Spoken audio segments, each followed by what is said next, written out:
আসসালামু আলাইকুম। রূপা রান্নাঘরে সবাইকে জানাই স্বাগত। আপনারা সবাই কেমন আছেন? আলহামদুলিল্লাহ আমি খুব ভালো আছি। চলে এলাম আর একটা রেসিপি নিয়ে। এখানে আমি নিয়েছি একটা তাল, পাকা তাল। এবার তালের মাড়ি আমি বের করে নেব। ভালো করে ধুয়ে পরিষ্কার করে নিয়েছি। এবার একটা থালার মধ্যে নিয়ে একটা গ্রেডার নিয়েছি। এবার গ্রেডার দিয়ে এভাবে তালের রসটা বা মাড়ি যেটাই বলুন না কেন বের করে নেব। খুব সহজভাবে বেরিয়ে যাবে। দেখুন, খুব সহজভাবে বেরিয়ে যাবে। এইভাবে করলে কি হয় বলুন তো, তালের যে চোকা থাকে সেই চোকাটা এর ছাকনা গ্রেডারের মধ্যে ধরে নেবে। তালের মাড়িটা আর খুবই সুন্দর ভালো হবে, স্মুথ হবে। দেখুন, এভাবে খুব সহজ।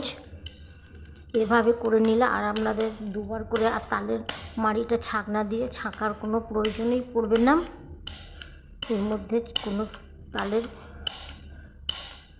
চোকা যাবে না। দেখুন, খুব সহজভাবেই হয়ে যাচ্ছে। এভাবে আমি সবগুলোকে করে নেব।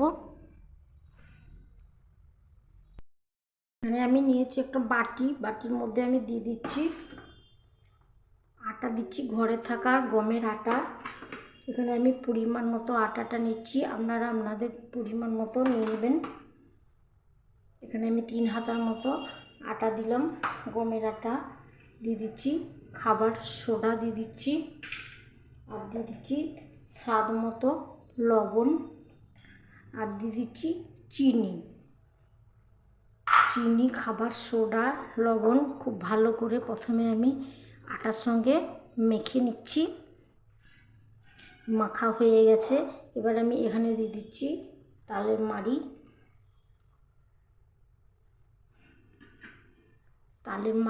আটাও খুব ভালো করে আমি মেখে নিচ্ছি হাতে করে। এবার এখানে আমি দিয়ে দিচ্ছি উষ্ণ কুসুম গরম জল, হালকা গরম জল দেবেন। একটু একটু করে জল দিয়ে আমি হাতে করে এভাবে ঠেসে ঠেসে একটা খুব সুন্দর ডো তৈরি করে নেব।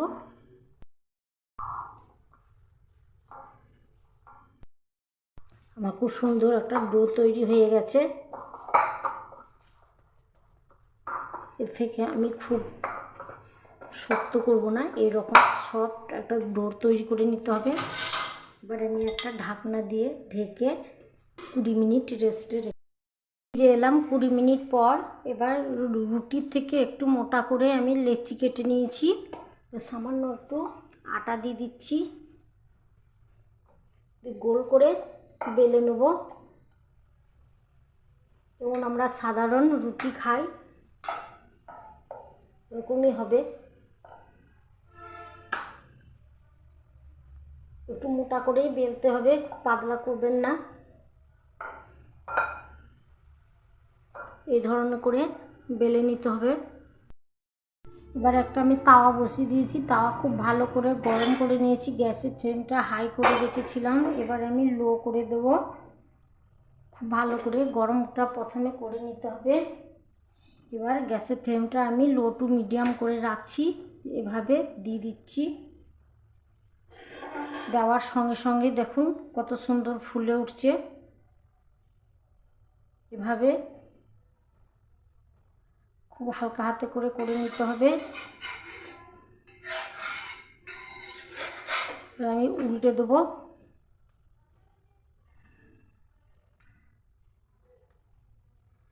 চারিদিক ঘুরিয়ে ঘুরিয়ে এভাবে সেঁকে নেব।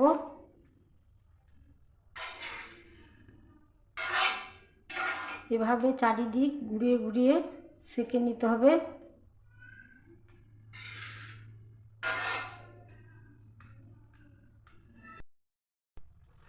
এইভাবে ঘুরিয়ে ঘুরিয়ে চারিদিক সেঁকা হয়ে গেছে। আমি উল্টো পিঠটা দেখিয়ে দিচ্ছি। দেখুন, এভাবে সেঁকে নিতে হবে চারিদিকটা। এবার আমি উল্টে দিচ্ছি।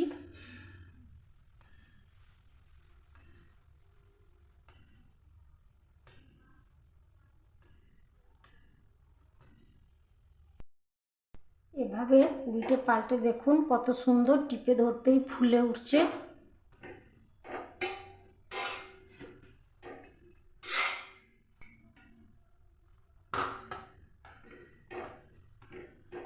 এভাবে টিপে টিপে সেঁকে নিতে হবে।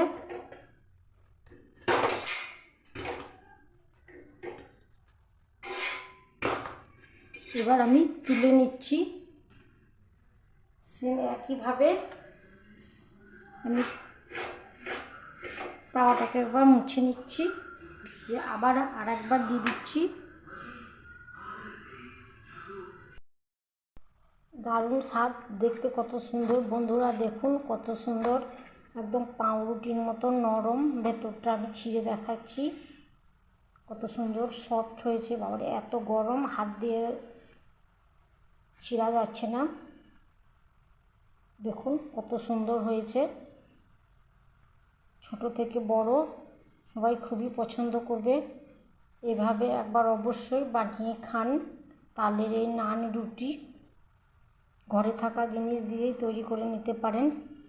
আমি এখানে আটা ব্যবহার করেছি, আপনারা চাইলে ময়দাও ব্যবহার করতে পারেন। প্রতিটি রুটি আমি ছিঁড়ে দেখাচ্ছি, চোখ বন্ধ করে ভরসা করতে পারেন।